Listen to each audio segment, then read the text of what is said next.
Hello friends, welcome to our show RD by Ankur. और आज हम करवाने जा रहे हैं सीबीएसई क्लास 10 एनसीईआरटी बुक की एक्सरसाइज 1.2 का क्वेश्चन नंबर 5, 6 और 7। ठीक है, तो टाइम बर्बाद किए बिना हम बढ़ते हैं क्वेश्चन के ऊपर।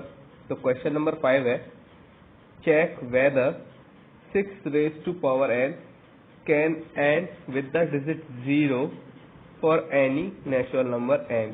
कि क्या 6 की पावर n कभी भी किसी भी n नंबर के लिए, जैसे कि अगर n की वैल्यू 1 है तो 6 की पावर 1, या n की पावर 2 है तो 6 की पावर 2, n की पावर 100 है तो 6 की पावर 100, और इसको सॉल्व करने पर जो आंसर आएगा क्या वो कभी भी डिजिट 0 पर एंड हो सकता है, यानी कि क्या उसका यूनिट डिजिट या इकाई अंक 0 हो सकता है। हमें ये चेक करना है।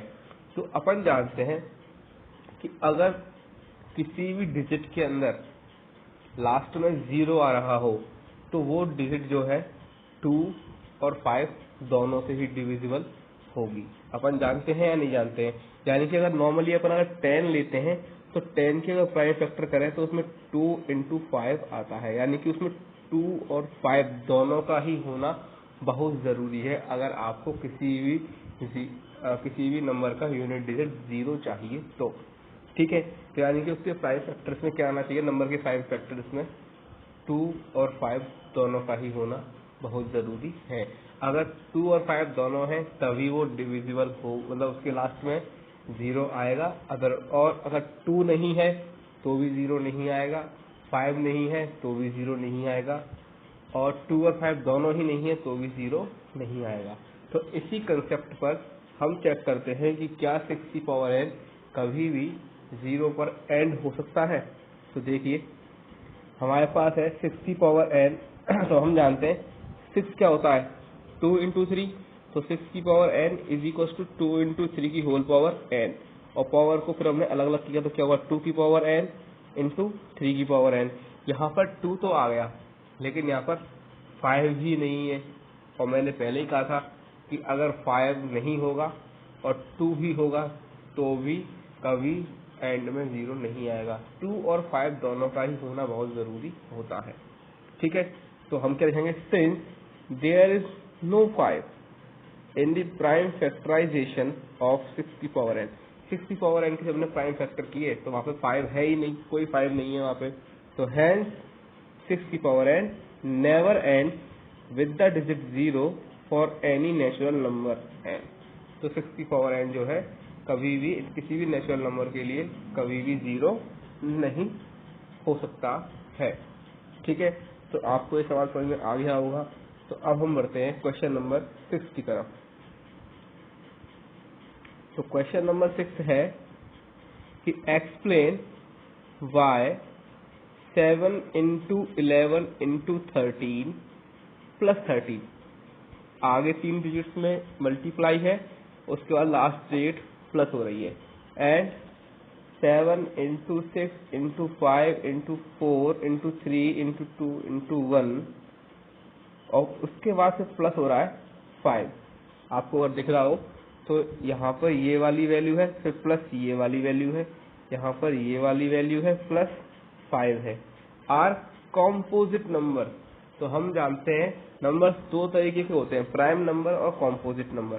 तो प्राइम नंबर किस तरीके के होते हैं, जिनके प्राइम फैक्टर नहीं किए जा सकते, मतलब कि जिनमें केवल और केवल 1 का ही डिवाइड जाता है, उसके अलावा खुद का डिवाइड जाता है, उसके अलावा किसी और वैल्यू का डिवाइड कभी भी नहीं जाता है। जैसे कि अपन अगर बात करें 13 की, तो 13 में 1 का डिवाइड जाएगा। ठीक है, 13 में 13 का डिवाइड चला जाएगा, लेकिन 13 में 1 और 13 के अलावा किसी और नंबर का डिवाइड नहीं जाएगा। तो इसी को हम बोलते हैं कॉम्पोजिट नंबर। क्या बोलते हैं, composite number, sorry prime number बोलते हैं, प्राइम नंबर बोलते हैं। और कॉम्पोजिट नंबर ऐसे नंबर होते हैं जिसमें 1 के अलावा और खुद के अलावा किसी और वैल्यू का भी डिवाइड चला जाए या प्राइम फैक्टर हो जाए। ठीक है, तो उसको क्या बोलते हैं, कॉम्पोजिट नंबर बोलते हैं। जैसे कि 4 है, 4 में 1 का डिवाइड तो जाएगा ही जाएगा, 4 का डिवाइड भी चला जाएगा, लेकिन 4 में 2 का डिवाइड भी जाएगा ही जाएगा। और अगर बात करें तो इसके प्राइम फैक्टर भी पॉसिबल है। तो ऐसे नंबर को अपन क्या बोलते हैं, कॉम्पोजिट नंबर बोलते हैं।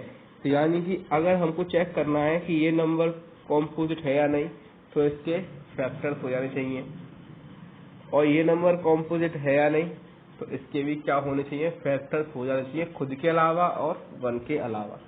ठीक है, तो अपन ने क्या किया, पहला वाला नंबर लिया तो अपन ने लिखा a,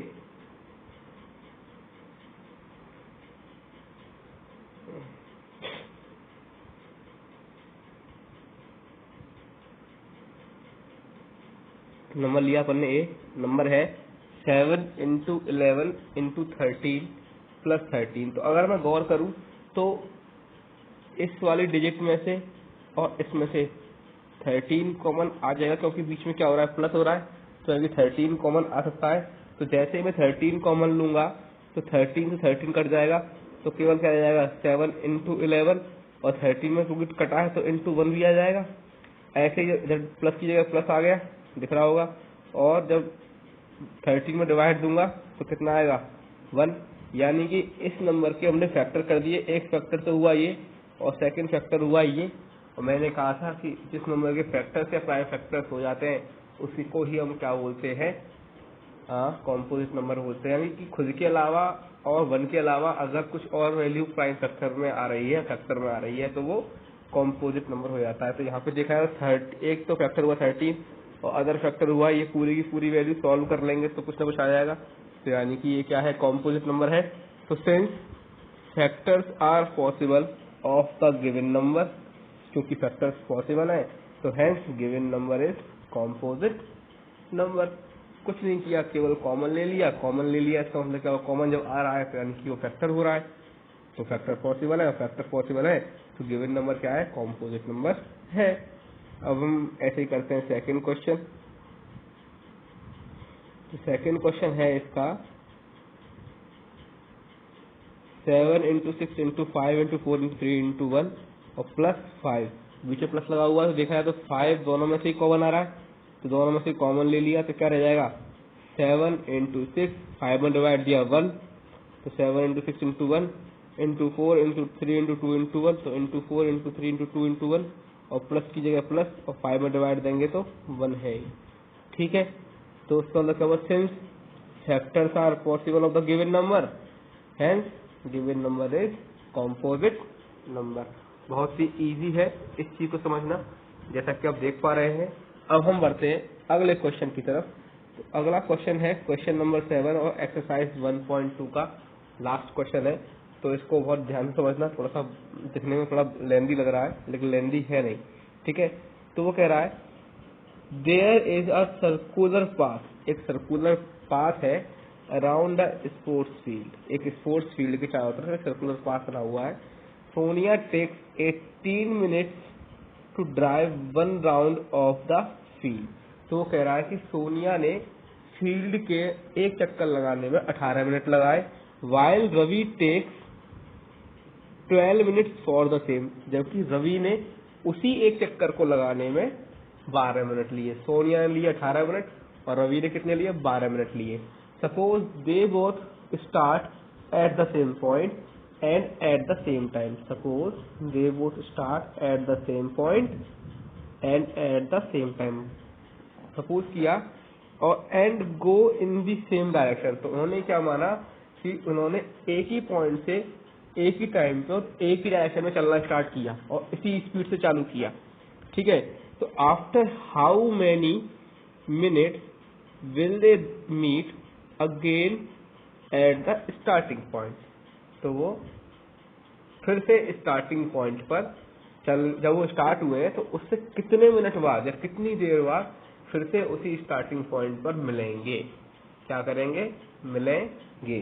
तो ये पता करने के लिए हम एक चीज सोचने की कोशिश करते हैं।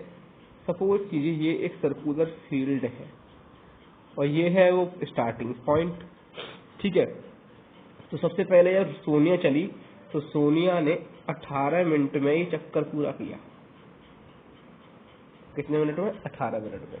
लेकिन जैसे ही रवि चला, रवि ने क्या किया, उसने पहले ही बोल दिया रवि जो है एक चक्कर चलाने में कितना टाइम लगेगा, 12 मिनट। तो आगे का आधा चक्कर चलाने में कितना टाइम लगेगा, 12 का आधा करेंगे 6, यानी कि 6 मिनट, 6 मिनट और फिर से 6 मिनट, यानी कि वो यहाँ पहुंच जाएगा 18 मिनट के अंदर। जबकि सोनिया कहाँ है, सोनिया अभी स्टार्टिंग पॉइंट पे, सोनिया कहाँ है स्टार्टिंग पॉइंट पे, तो रवि कहाँ पहुंच गया, उसने 1.5 या 1.5 चक्कर पूरा कर लिया। तो अगले 18 मिनट में क्या होगा, सोनिया फिर चक्कर लगाएगी, कोई स्टार्टिंग पॉइंट पे आना है, तो सोनिया क्या होगा, सोनिया का सेकंड चक्कर जो है वो फिर से कहाँ पहुंचेगा, फिर से वो स्टार्टिंग पॉइंट पे पहुंच जाएगी सोनिया। तो 18 पहले हो गया और 18 फिर से हुआ, तो कितना हो गया 36। अभी रवि कहाँ है, यहाँ है, फिर उसने अगले 6 सेकंड चले, अगले 6 सेकंड रवि का स्टार्टिंग पॉइंट पे पहुंच गया। फिर अगले 6, क्योंकि 18 है तो 18 को ऊपर कर सकते हैं 6 6 6, तो एक बार साफ कर देता हूँ। तो ये अपने पास राउंड था, 36 मिनट के बाद सोनिया स्टार्टिंग पॉइंट पे पहुंच गई, लेकिन अभी 18 मिनट हुए और रवि कहाँ है, यहाँ पे, और वो हर 6 मिनट में आधा चक्कर लगा रहा है, और 18 को हम 6 लिख सकते हैं।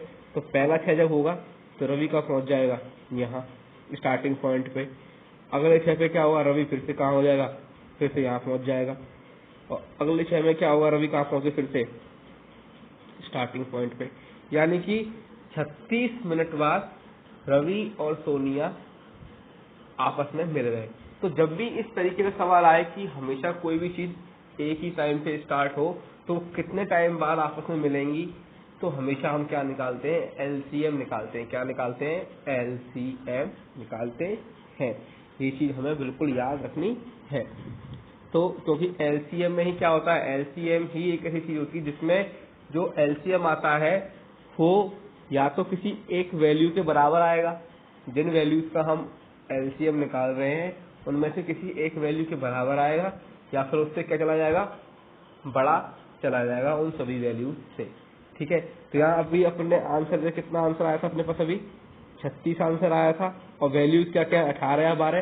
तो 36 जो है 18 से भी बड़ा है और 12 से भी बड़ा है।